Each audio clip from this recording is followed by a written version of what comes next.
बड़ों को नमस्ते और छोटों को प्यार। शुरू करते हैं आज का दरबार।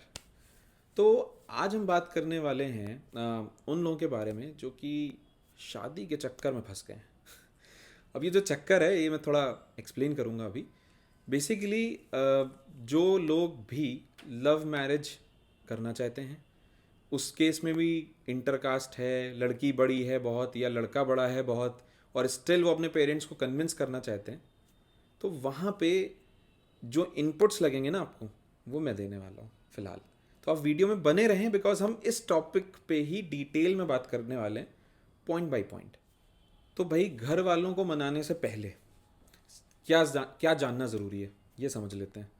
जानना ये ज़रूरी है कि क्या आप दोनों एक दूसरे से सच्ची मोहब्बत करते हो। सच्ची मोहब्बत करते हो आप लोग या नहीं, या बस निब्बा निब्बी का खेल चल रहा है।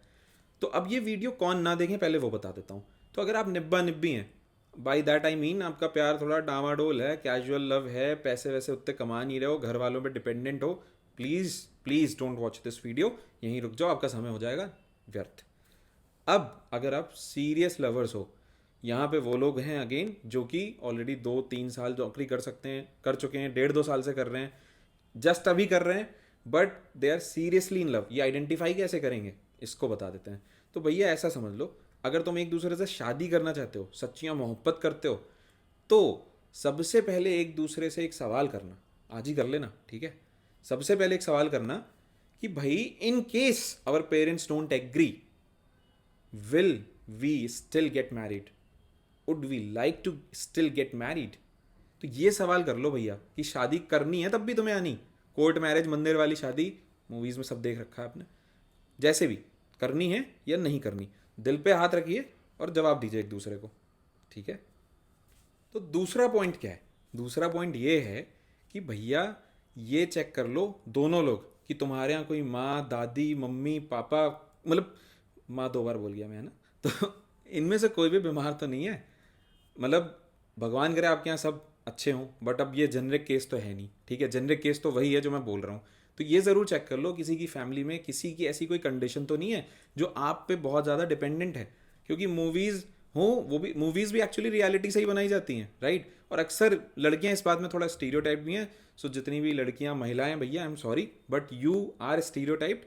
और वो स्टीरियोटाइप ये है कि ऐसा देखा जाता है कि भैया लड़के में इंटरेस्ट खत्म हो गया है, जो भी है, due to multiple other reasons. माँ बाप का, दादी, मौसी, नाना, चाचा, जो भी है, उनका बहाना बना के कि भैया मेरी मेरी लाइफ उनको इतना इम्पैक्ट करती है कि मैंने अगर अपनी लाइफ में कुछ कर लिया, उससे वो इतना इम्पैक्ट हो जाएंगे कि उनकी जान जा सकती है। तो प्लीज़ ये चीज़ें देख के ही आगे बढ़ें। क्योंकि आप ना एक्चुअली सिर्फ अपनी लाइफ स्पॉइल नहीं करते उस केस में, आप सामने वाले की भी कर देते हो। और जो लड़के हैं, मतलब मैं, ये एक स्टीरियोटाइप था लड़कियों पे स्पेसिफिकली इसलिए मैंने इसको डिस्कस किया, बट ऐसे बहुत सारे लड़के भी हैं जो सेम चीज़ कर रहे हैं। तो यार, you are not just responsible for yourself, आप ना 2 परिवारों के लिए जिम्मेदार हो एक्चुअली। तो उस चीज़ के लिए थोड़ा इंसानियत के नाते सोच समझ कर आगे बढ़ना। तो ये जो 2 पॉइंट्स हमने डिस्कस किए, ये तो भाई आपके कंट्रोल में है।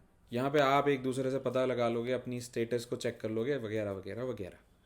बट इसके बाद आता है एक और पॉइंट। वो क्या है? वो ये है कि क्या आपका परिवार समझ पाएगा आपकी बातों को। अब इसमें भी एक पॉइंट में बोल देता हूँ कि भैया, अगर आप एक ऐसे परिवार से आते हो जिसका बहुत तगड़ा पॉलिटिकल इन्फ्लुएंस है, या आप एक ऐसे स्टेट से हो जहाँ पे ऑनर किलिंग्स होती हैं, वो आपको बेटर पता होगा, मुझे तो नहीं पता। बट हाँ, मैं जो न्यूज़ में पढ़ता हूँ, मैं सिर्फ उससे इन्फरेंसेस निकाल रहा हूँ। अगर आप एक ऐसे स्टेट से और एक ऐसी फैमिली से आते हो, तो भैया अपनी जान बचाओ पहले। जान है तो जहान है तो प्यार है, जान नहीं है तो कुछ नहीं है, तुम्हारी भी नहीं और सामने वाले की भी नहीं, ठीक है। तो प्लीज़ उस केस में वीडियो मत देखो आगे, कन्विंस करने की नीड नहीं पड़ेगी। बचोगे तब तो कन्विंस करोगे ना। ठीक है, चलो। अब इसके बाद हम आ जाते हैं मुद्दे की बात पे। तो मुद्दा क्या है कि भाई, घर वालों को करना है कन्विंस। अब किसके पॉइंट ऑफ व्यू से शुरू किया जाए? Ladies first. वैसे भी लड़कियों को तुम्हारे घर आना है, लड़कों, तो फिर प्रायोरिटी तो उन्हीं को देनी पड़ेगी। तो लड़कियों, अगर आपको अपने पेरेंट्स को कन्विंस करना है, तो वहाँ पे हमें किन पॉइंट्स का ध्यान देना पड़ेगा, ये डिस्कस करते हैं। तो भैया, पेरेंट्स की तो आप परी हैं, उन्होंने आपको बड़े नाज और प्यार से पाला है। अब वो चाहेंगे वो चीज़ ना कंटिन्यू रहे, और कहीं ना कहीं आपको ये शोकेस भी करना पड़ेगा। अब मैं बोलूँगा शोकेस, तो हो सकता है ये 100% रियलिटी ना हो। आप उस घर की बहू बनोगे जाके, आप पे रिस्पॉन्सिबिलिटीज़ आएंगी, आप निभाओगे। सिमिलरली आपका करंट बॉयफ्रेंड जो कि आगे आपका पति होगा, उसको भी दूसरी रिस्पॉन्सिबिलिटीज़ आएंगी, उसे निभानी पड़ेंगी। सो वो एक ड्रीम कम ट्रू नहीं होने वाला शादी होने के बाद, फर्स्ट रियलाइज दिस। लेकिन हाँ, अपने माँ बाप को अच्छे से शोकेस करना पड़ेगा, जैसे अपना काम अपने बॉस को शोकेस करते हो ना रेटिंग के लिए, समझ लो वही चीज़ है। ठीक है, तो शुरू करते हैं पहले पॉइंट से। तो पहला पॉइंट और सबसे ज़रूरी पॉइंट ये है कि भैया आपके पिताजी आपकी माताजी ये ज़रूर पूछेंगे कि आपका बॉयफ्रेंड कमाता कितना है, क्योंकि भैया कमाई नहीं है तो फिर खुशी कहाँ से है। अब यहाँ पे अगेन दो बातें हो जाएंगी। पहली बात यह है कि भाई वो बंदा बहुत ही अच्छी सैलरी पे, IIT IIM फलाना ढिमाका, या बहुत बड़ा लॉयर, पता नहीं क्या, IAS PCS, पता नहीं आपने क्या फांसा है। Just kidding. आप किससे मोहब्बत करते हो ये तो नहीं पता ना उन्हें। तो यहाँ पे आपने उनको ये एक्सप्लेन करना है कि हाँ ये बंदा अभी ये कमा रहा है, इसकी क्वालिफिकेशंस ये हैं, बट इसका एम्बिशन ये है। आपको उसका एम्बिशन किसी तरह उनको रियलाइज़ कराना है। और आवाज़ प्लीज़ नीचे करके ही बात करना है, हमेशा प्यार मोहब्बत से मैटर को सुलझाना है। ठीक है, लड़ना वड़ना नहीं है, आराम से बात करना है, एम्बिशन क्लियर करते जाना है कि भैया जो हमारा बंदा है वो ये है और ये बनने की सोच रहा है, इतना कमाता है, डबल ट्रिपल करने की सोच रहा है। क्योंकि भैया लाइफ में इनकम जो है ना वो धीरे धीरे ही बढ़ती है।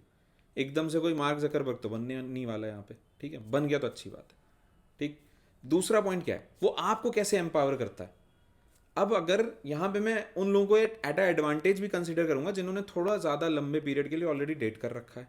क्योंकि जब आप 2 से 3 4 साल के लिए डेट कर लेते हो ना, तो आपके कई ऐसे लाइफ इवेंट्स होते हैं जिनमें ऐसी चीज़ें होंगी जिनको आप एज अ रेफरेंस यूज़ कर सकते हो जब आप अपने माँ बाप के पास गए हो और अपने बंदे की तारीफ़ें कर रहे हो।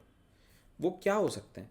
पहला तो ये हो सकता है कि जैसे आप मान लो कोई चीज़ जानते थे, बट उसने कुछ वैल्यू एड्स कर दी आपकी लाइफ में। लेट्स से मैं मतलब अब सॉफ्टवेयर वाला एग्जांपल ले लेता हूँ। तो मान लो मेरी वाइफ है, वो XYZ लैंग्वेज में कोड कर रही थी, मुझे उसकी मार्केट कम अच्छी दिखी, मैंने उसे कुछ और पढ़ा दिया, उसको हेल्प करी, उसको अच्छे रिसोर्सेज दिए, जो मैं कर सकता था मैंने किया, उसको टाइम दिया। ठीक। तो वो क्या है, वो एम्पावर करना हुआ। उससे उसकी सैलरी बढ़ी, मैंने वैल्यू ऐड किया।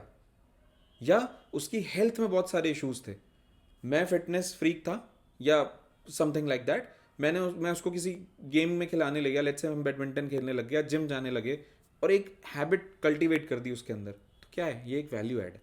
इस तरह के वैल्यू एड्स आपको ज़रूर दिखाने हैं। उसी तरह जो आपके साथ अच्छा किया, कभी आप बीमार पड़ गए, कुछ हो गया और बहुत ज़्यादा अच्छी केयर करी गई उसमें। हाँ, तो अगर जैसे आप बीमार पड़ गए, बीमार पड़े ही होगे भाई, 3 4 साल में पड़ता है इंसान, उसमें अगर आपकी कोई अच्छे से केयर की गई और बहुत ध्यान रखा गया, मतलब जो भी है केयर जो होती है ना वो शोकेस करनी है, वो आप बेटर कर पाओगे, उसके एग्जाम्पल्स देने की नीड थोड़ी कम। ठीक है। अब यहाँ पे वो गिफ्ट्स मत बता देना कि जो वैलेंटाइंस पे दिए गए या बर्थडे पे दिए गए या टेडी बियर दिया गया, उससे माँ बाप को ना कोई फ़र्क नहीं पड़ता। सो आप इन सीरियस लवो और सीरियस पॉइंट्स के साथ ही उनके पास जाओ, तो मान जाएंगे। ठीक है। तीसरा पॉइंट ये कि उसके घर वाले आपको कैसे ट्रीट कर रहे हैं। अगेन यहाँ पे वो लोग थोड़ा एडवांटेज पे आ जाएंगे जो थोड़ा लंबे पीरियड से डेट कर रहे हैं और उन्होंने अपने घर वालों से बात छिपाई नहीं है। ठीक है, मतलब एटलीस्ट इस हद तक नहीं छिपाई कि वो एक दूसरे को जानते ही नहीं। ठीक है, मतलब लड़के घर वाले को पता है लड़की कौन है और वाइस वर्सा, राइट। तो इस केस में अगर वो घर वाले भी आपको बहुत अच्छे से ट्रीट कर रहे हैं, वो भी सेम केयरिंग वे में बिहेव कर रहे हैं, सेम एम्पावरमेंट के थॉट्स रखते हैं, तो यार that's a good point two showcase. ये आप ज़रूर दिखाएं। ठीक। अब आ जाते हैं ज़रा लड़के वाली साइड पे। ठीक है। तो भाई लड़कों, आप क्या कर सकते हो। अब आपकी जो माँ है ना, उनके लिए एक्चुअली बहुत ज़्यादा इम्पोर्टेंस है इस बात की कि जो आपकी बहू है वो उनके अकॉर्डिंग, मतलब जो आपकी गर्लफ्रेंड है जो कि होने वाली बहू होगी, वो उनके हिसाब से चल रही है या नहीं। ठीक है, मतलब कुछ ऐसी क्वालिटीज़ जो कि वो डिज़ायर कर रही थी, क्या वो हैं या नहीं। तो यहाँ पे क्योंकि आपने काफ़ी टाइम उनके साथ स्पेंड कर रखा होगा, तो आपको ना उन क्वालिटीज़ पे स्पेसिफिकली फोकस करना है जो आपकी माँ चाहती हैं आपकी वाइफ में हों। ठीक है, उनका एक, हर माँ का ना एक सेट वो कुछ मॉड्यूल्स होते हैं, कुछ पैरामीटर्स होते हैं, और वो उन्हीं के अगेंस्ट बेंचमार्किंग चलती है कि भाई आने वाली बहू इसमें टिक है, इसमें टिक है, इसमें टिक है। वो पैरामीटर्स आप एज अ सन बेटर जानते हैं। तो आपको अपनी गर्लफ्रेंड को इवेलुएट नहीं करना, but with in that process ये आइडेंटिफाई कर लेना है कि कौन कौन से पॉइंट्स मीट हो गए, वो हाईलाइट कर दीजिए, it will work in your favour. इसके बाद क्या कर सकते हैं, दूसरा पॉइंट आप अगेन फाइनेंसेस का दिखा सकते हो। अब क्योंकि आप देखो, आप लड़के की माँ के पर्सपेक्टिव से मैं फाइनेंस को फर्स्ट प्रायोरिटी नहीं दे रहा, बिकॉज अभी भी इंडिया में वो फर्स्ट प्रायोरिटी नहीं होती है, ठीक है, बट आपके लिए तो है। आप दोनों साथ ग्रो करना चाहते हो और आपको यही उन्हें दिखाना है कि आप दोनों की फाइनेंस को लेके अंडरस्टैंडिंग कितनी अच्छी है। अच्छा, मैं इस पर एक और वीडियो भी बनाऊंगा कि as a boyfriend and girlfriend आपको कैसे अपने फाइनेंसेस को मैनेज करना चाहिए, और when you convert to husband wife फिर उसे कैसे करना चाहिए, बिकॉज ये ना हमारी करंट जनरेशन की बड़ी प्रॉब्लम है, फाइनेंसेस मैनेज नहीं है, क्लियरली कोई डिस्कस नहीं करता, ठीक है, but I will let you know, ठीक है। तो हाँ, आप अपने फाइनेंसेस को दर्शाइए कि आप कैसे दोनों अच्छे से चीज़ों को मैनेज कर पा रहे थे। अगेन, आपने 3-4 साल में अगर कोई ट्रिप करी, आपने कोई बड़ा एक्सपेंडिचर किया, आपने कोई गाड़ी खरीदी, कोई स्कूटी खरीदी, साथ में घर ही खरीद डाला, तो आपने वहाँ अपने एक्सपेंसेस को कैसे मैनेज किया। क्योंकि जब आप एक दूसरे के साथ पैसे को लेके भी खड़े हो ना, तो माँ बाप के अंदर एक अलग लेवल का कॉन्फिडेंस ले आएगा कि हाँ यार, बच्चे तो अभी से रिस्पॉन्सिबल है, आगे भी कर ही लेंगे कुछ ना कुछ। तो अब आ जाते हैं फाइनल पॉइंट पे। अब ये फाइनल पॉइंट ना लड़के पे भी एप्लीकेबल है और लड़की पे भी।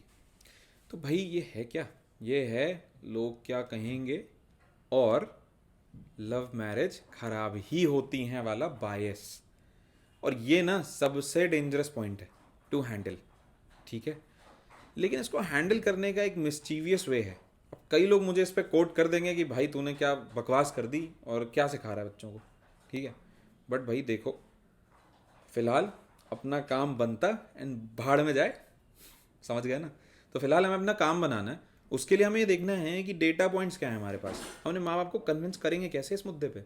तो भाई इन दोनों में एक ही चीज़ है, आप 25 से 26 साल का जीवन जी चुके हो, 27-28 का भी जी लिए होंगे कुछ लोग शायद, अगर मुझे सुन रहे हैं वो लोग भी। तो भाई आप इतना जीवन जी चुके हो, अब आप कोशिश ये कर रहे हो कि आप कन्विंस कर लो माँ बाप को, लेकिन उसी दौरान, इस जीवन के दौरान आपने बहुत सारे experiences in your family, around your family देखे होंगे, नेबरहुड में देखे होंगे, जहाँ भैया अरेंज मैरिज भी सक्सेसफुल नहीं रही, लव मैरिजेस खराब रही होंगी, बट वहाँ फोकस नहीं डालना। जहाँ अरेंज मैरिजेस सक्सेसफुल नहीं रही वहाँ डालना है, उन्हें समझाना है। देखो, आप अच्छे पॉइंट्स ऑलरेडी कवर कर चुके हो, अभी वो डेटा पॉइंट्स फेंक के मारने पड़ेंगे जिससे ये दिख जाए कि यार एक्चुअली शादी इज़ अ गैम्बल, लव हो या अरेंज है तो जुआ, सक्सेसफुल होगी नहीं होगी ना माँ बाप के हाथ में है ना तुम्हारे हाथ में, नहीं है, फैक्ट है, ठीक। अब आप ऐसे डेटा पॉइंट्स निकालो, सोचो, थोड़ी मेहनत कर लो और वो अपने माँ बाप के सामने रखें कि भैया ऐसी ऐसी चीज़ें तो अरेंज मैरिजेस में भी हुई हैं, जुआ है, हम भी खेल लेंगे। उसके बाद वो कहेंगे भाई लोग क्या कहेंगे, समाज क्या कहेगा, रिश्तेदार क्या कहेंगे, अगेन सेम डेटा पॉइंट्स। इन 26 सालों में आपकी फैमिली पे कई ऐसे संकट आए होंगे जहाँ इन लोगों की नीड पड़ी होगी, कईयों ने दरवाजे बंद कर लिए होंगे उस समय, निकाल लो पॉइंट्स, थोड़े गड़े मुर्दे उखाड़ोगे, थोड़ी सी मिर्ची भी लगेगी, बट आपका काम बनेगा। और मैं यहाँ पे फ़िलहाल आपका ही काम बनाने के लिए बैठा हुआ हूँ, तो मेरी एडवाइस यही है। तो भाई ये थे तो सारे पॉइंट्स जो कि हमने डिस्कस कर लिए। अब समरी मैं दूंगा नहीं, बिकॉज फिर बहुत लंबी समरी हो जाएगी, ये जनरल टॉपिक्स की समरी सही नहीं रहती, वापस जाके देख लेना, ठीक है। तो अब क्या करना है, लाइक शेयर और सब्सक्राइब ये तो कर ही देना, इसके साथ साथ जो भी पॉइंट्स पसंद आए हों बता देना मुझे, जो ना पसंद आए हों वो भी बता देना, और अगर आपने कुछ अलग किया है तो वो भी शेयर कर देना, बिकॉज भाई यहाँ पे ना हम पूल बनाने वाले हैं इन पॉइंट्स का, ये अभी तक किसी ने किया नहीं है, राइट। तो हम एक पूल बनाते हैं, बहुत सारे लोगों का काम होगा, बहुत सारे लोग आपको आशीर्वाद देंगे, आपका कल्याण हो जाएगा, ठीक है। तो मिलते हैं अगले वीडियो में, बाय बाय।